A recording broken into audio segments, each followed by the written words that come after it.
Assalamualaikum warahmatullahi wabarakatuh. Perkenalkan, nama saya Anas Nurrohman, NIM 165111242. Dan saya Andi Kurniawan, NIM 165111243. Kami dari kelompok 7 mata kuliah perancangan jalan, program studi teknik sipil, Fakultas Teknik Sipil dan Perencanaan, Universitas Islam Indonesia. Ya, untuk video kali ini meneruskan ya tahapan dari perancangan jalan dari video yang sebelumnya. Jadi video yang sebelumnya itu kan kita buat kontur, ngambil sebuah kontur dari daerah yang mau kita buat jalan kan, kita rancang jalan pakai global mapper. Nah, sekarang kontur tersebut kita olah, terus kita gambar alinyemen horizontal dari jalan yang mau kita buat, yang mau kita rancang. Nah, mungkin teman-teman ada yang nanya nih, apa sih alinyemen horizontal itu kan? Dan sebenarnya alinyemen horizontal itu pengertiannya adalah bentuk gambar jalan secara horizontal jika dia dilihatnya dari atas. Nah, jadi dia tuh nanti di alinyemen horizontal itu dia gambarin gabungan bentuk jalan itu lurus, berupa lurus dan juga berupa belokan atau berupa lengkung. Yang pertama kali dilakukan adalah kita setting dulu, kita edit dulu lembar yang mau kita gunakan. Caranya klik kanan di drawing, terus edit drawing settings. Buat zonanya kita ubah jadi Indonesia. Terus koordinat sistemnya juga kita ubah jadi pakai UTM Zone 50S yang DGN 95. Nah, ini. Terus kita cek di ambient settings kita. Kita cek satu-satu sebenarnya. Kita pakai satuan yang biasa kita pakai. Ini di sini meter udah benar distance-nya. Terus dimensionnya, nah kita ubah dari milimeter jadi meter. Konsepnya kayak gitu. Terus dicek pakai satuan yang biasa kita pakai. Udah semua. Mungkin yang diubah di sini aja dimension dari milimeter ke meter. Apply. Oke. Langkah selanjutnya adalah kita import file yang udah kita ekspor dari global mapper. Nah, kita import caranya pertama di point kita buat create. Terus kita import point. Kita ambil filenya. Nah, filenya ini dia bentuknya XYZ. Jadi nanti kalau teman-teman dari global mapper bisa ngekspor dulu ke bentuk XYZ. Stepnya nanti ke file, habis itu nanti kan ada export. Kemudian di export tuh nanti ada pilih aja elevation grid. Kemudian di elevation grid pilih yang XYZ. Udah open. Nah, kemudian diklik ENZ nya, add point to point group. Habis itu dinamain deh, bahkan namanya kelompok 7. Kelompok 7. Oke. Nah, ini lagi importing points. Nah, ini udah selesai nih. Ini emang nggak kelihatan, cuma kelihatan ini doang. Tapi bisa diklik di mouse kalian, bisa diklik scrollnya itu bisa ditekan 2 kali. Itu gunanya biar kita langsung menuju ke gambar yang ada, yang kita nanti akan kerjakan.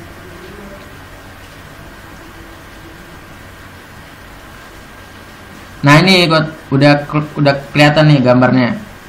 Bentuknya kotak seperti ini dan dia kalau di zoom berupa poin-poin X gini. Nah, langkah selanjutnya adalah kita ngebuat surface. Dengan cara ini klik kanan, terus create surface. Tipenya tetap pakai thin surface layernya pakai yang C-topo. Nah, ini kita namain, misalkan namanya nama Arta Pura. Kemudian deskripsinya tetap, konturnya ini kita ubah stylenya. Di sini saya pakai yang 1 meter sama 5 meter yang background. Terus lebih dalamnya lagi kita bisa ngubah di kontur intervalnya. Ini terserah kalian sebenarnya mau kontur intervalnya mau berapa. Misalkan di sini aku pakai yang ini 10, majunya 10, ini misalkan 5. Terus di sini kita juga bisa ngatur smoothing dari kontur yang nanti bakal keluar. Caranya kita pindah dulu dari false ke true. Nah, di sini kita bisa decrease atau increase. Nah, saya mau yang paling halus. Jadi saya fullin ke kanan. Terus apply, oke. Ini oke juga. Render materialnya saya ubah jadi by layer. Oke. Udah oke. Nah, tapi ini masih belum muncul konturnya. Nah, langkah selanjutnya adalah kita munculin konturnya. Pertama klik Martapura ini yang udah kita buat jadi di surface, tanda plusnya, kemudian definition kita klik, terus point files kita add. Nah, sorry lalat, point group yang kita add, karena tadi kan kita buatnya udah kita jadiin point group kan.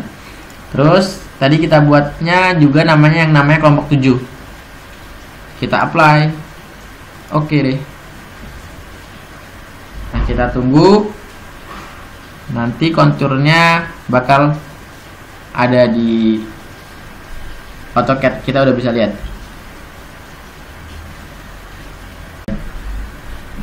Nah, ini konturnya udah kelihatan nih yang garis putih ini. Kalau kita zoom ini bisa kelihatan nih. Ini konturnya yang garis putih. Nah, langkah selanjutnya adalah kita ngilangin poinnya yang warna merah tadi. Dengan cara kita ke point group ini, kita plus. Nah, yang kelompok 7 ini kita klik, terus properties. Point stylenya kita ganti none. Terus point label stylenya kita ganti none juga. Apply. Oke, nah sudah hilang. Jadi kita cuma ngelihat konturnya aja. Terus kita kasih notasi elevasi tiap kontur nih. Kan di sini belum ada nih keterangannya. Nah, kita kasih ya.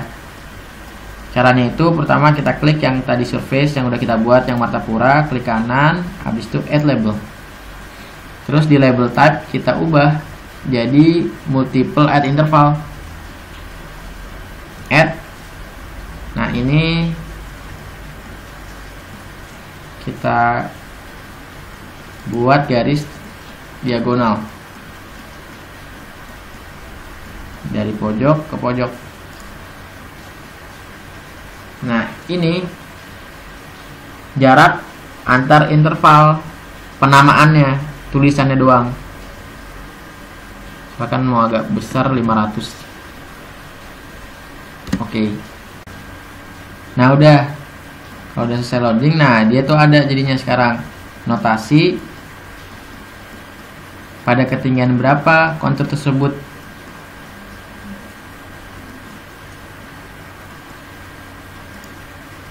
Nah, langkah selanjutnya adalah kita titik-titikin atau kita tandain koordinat-koordinat yang kita butuhkan untuk kita merancang jalan. Misalkan titik awal kita tandai nanti, terus kemudian titik akhirnya juga di mana dari jalan yang mau kita buat. Habis itu juga kita tandain titik di mana trase yang nanti kita buat itu dia akan melengkung atau belok. Itu kita tandain juga. Nah, ini saya langsung aja ke kontur yang udah kami tandai koordinat yang bakal kami pakai untuk pembuatan trase untuk alinyemen horizontal. Nah, ini titik awal. Mungkin teman-teman yang ngikutin video pertama kami, ini kita sebut titik H. Terus di sini nanti bakal ada tikungan pertama yang mengarah ke titik ini, yang nanti dari sini juga bakal ke titik akhir yang kita sebut tuh I. Nah, mungkin sebelumnya pemahaman dulu ya, gimana caranya yang ideal kita buat trase. Nah, mungkin teman-teman bisa cari literasi atau sumber tentang gimana sih cara buat trase yang baik, atau trase yang baik itu dia punya ciri-ciri apa aja. Teman-teman bisa baca di Tata Cara Perancangan Geometri Jalan, itu tahun 97 itu ada penjelasannya bahwasanya trase yang baik itu ketika dia itu tidak banyak menabrak kontur, alias tidak makan ketinggian yang perbedaan ketinggiannya itu tidak signifikan, tidak jauh. Kenapa? Karena nanti terkait pelaksanaannya agak susah, terus juga nanti pada saat cut and fill-nya juga makan biaya yang banyak, seperti itu. Nah, kemudian untuk panjang lurusan di trase pun itu diatur di Tata Cara Perancangan Geometri Jalan. Pada saat dia jalan konektor atau arteri, atau dia berada di bukit, daerah perbukitan, daerah datar, daerah gunung, dia tuh ada di sana, diatur. Nah, untuk koordinat yang sudah kami tandai ini, sudah saya tandai ini, itu sudah memperhatikan hal-hal yang sebelumnya saya sebutkan terkait tentang pembuatan trase yang ideal.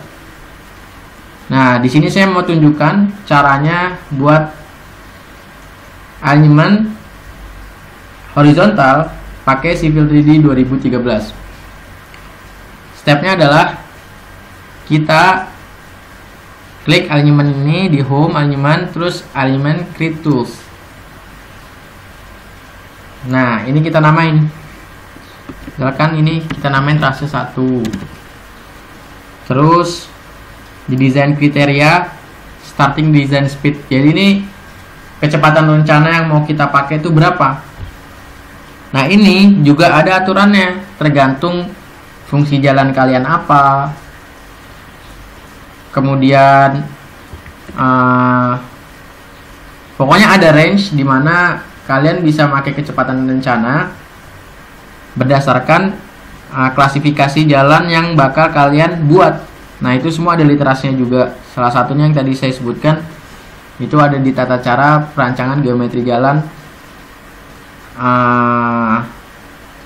Ada yang antar kota, ada yang dalam kota. Nah, ini tergantung teman-teman buat jalan ini yang jalan antar kota atau dalam kota. Kalau saya buatnya ini yang di antar kota, makanya literasinya itu TCPGC, Tata Cara Perancangan Geometri Jalan tahun 97 yang antar kota itu. Nah, di sini saya buat jalan yang fungsinya jalan kolektor. Sesuai literasi itu saya pakai yang 60 km per jam. Kemudian di sini kita klik kriteria based design, use kriteria based design. Nah, di sini kita pilih Emax-nya yang bakal kita pakai itu berapa. Nah, lagi-lagi ini pun juga ada literasi yang menjelaskan kita pakainya berapa segala macam. Nah, di sini sesuai klasifikasi jalan yang saya pakai yang Emax-nya 10%, elevasi maksimal 10%. Kemudian transition length table-nya 2 lane, sama pakai yang ASTO 2001. Nah, ini oke. Nah, muncul layout toolsnya seperti ini. Nah, langkah selanjutnya adalah mengumpulkan data-data dari trase yang akan kita buat ini. Variabel datanya adalah yang pertama koordinat di tiap titik. Di sini kan ada 4 nih titiknya. Koordinat di tiap titik. Kemudian ketika ini digabungkan, dibuat trase, dihubungkan, kita ambil data panjang di tiap garis lurus, atau kita bisa sebut panjang tiap kakinya. Dan juga kita harus dapatkan azimut dan juga delta di tiap tikungan. Nah, dari semua data itu kita olah, lalu kita temukan dalam trase kita ini kita butuh tikungan yang seperti apa. Kita bisa dapat tikungan yang seperti apa.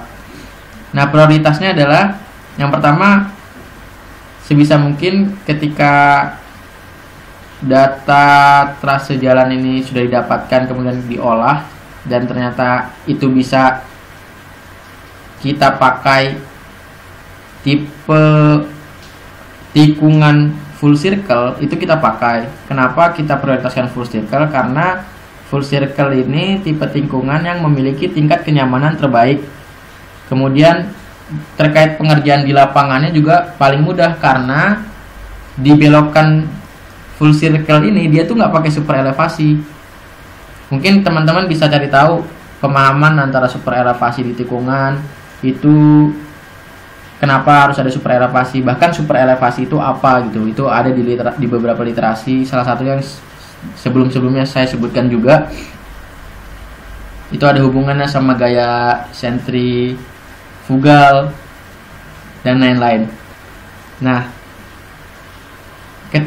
namun ketika kalau misalkan full circle ini nggak bisa, tidak dari rancangan trase jalan kita ini nggak bisa memadai adanya kita pakai full circle, kemudian kita pakai SCS. Nah, ketika kita SCS juga nggak bisa, kita lalu pakai SS. Seperti itu stepnya. Mungkin persyaratan-persyaratan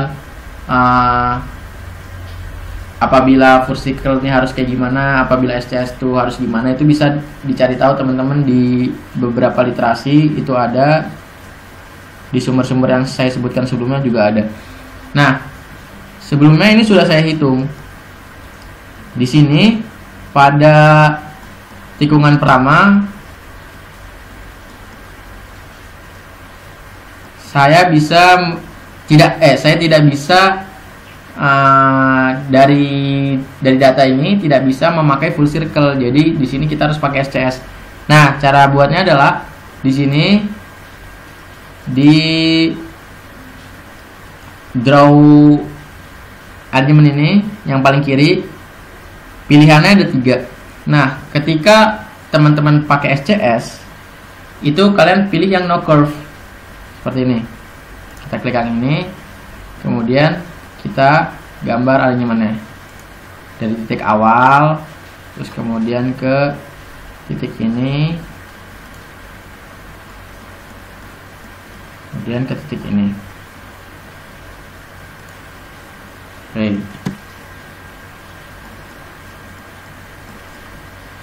Ini untuk tikungan pertama, tipe tikungannya SCS. Nah, kemudian di tikungan kedua kami olah dan kami dapatkan bahwasanya di tikungan ini kami bisa pakai tipe yang full circle. Nah, kita buatlah trase yang full circle.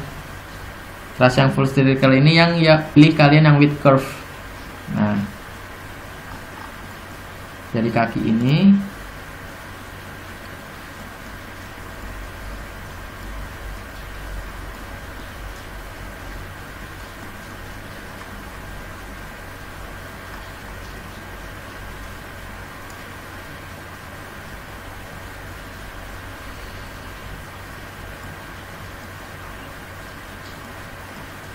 kemudian ke titik akhir ini.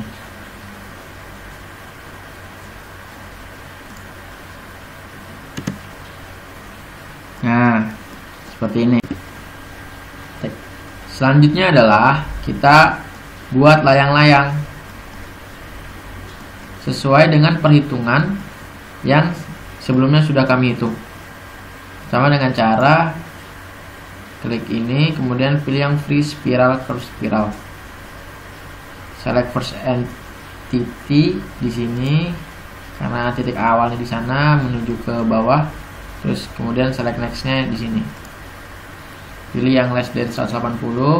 Kemudian spesifik radius jari-jarinya berapa. Nah, ini sekali lagi berdasarkan perhitungan. Nah, saya dapat yang paling besar itu yang bisa diakomodir adalah 410. Kemudian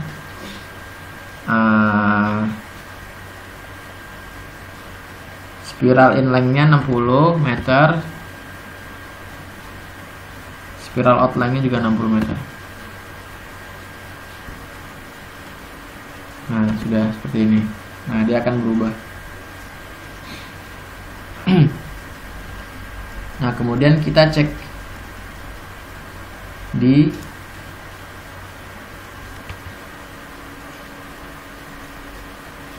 tombol yang ini, alignment grid view. Nah, untuk mengubah jari-jari pada tikungan full circle bisa juga lewat sini. Nah, jari-jari dalam perhitungan yang sudah kami hitung itu di tikungan ini bisa mengakomodir sampai 1200 meter. Kita ubah 1200 meter. Nah, berubah seperti ini. Nah, di sini aman ya. Biasanya dari sini juga bisa kedetek kalau misalkan terjadi error. Di sini aman. Nah, kemudian sudah layang-layang selesai. Ini sudah bisa disebut alignment horizontal. Mungkin terkait keterangan-keterangan ini bisa kalian atur di klik kanan kemudian edit alignment labels. Nah, ini sudah ada keterangannya. Bisa juga misalkan mau kita delete semua biar cuma kelihatan garisnya aja juga bisa. Delete. Pokoknya ini memberikan keterangan aja. Terus kalau misalkan mau kita add juga bisa. Kita mau apa yang kita munculkan, misalkan stasiun, major stasiunnya, penamaan stasiunnya, kemudian geometry points-nya di mana. Kalau misalkan di tikungan SCS, ST, SC, CS sama TS-nya di mana, itu bisa. Design speed-nya juga, kecepatan rencananya juga bisa kelihatan di sini. Di situ tempat ngatur. Nah, misalkan dihapus semua, jadi bersih. Seperti itu sih. Sampai tahap layang-layang. Mungkin cukup sekian saja video untuk kali ini. Kurang lebihnya mohon maaf. Terima kasih. Wassalamualaikum warahmatullahi wabarakatuh.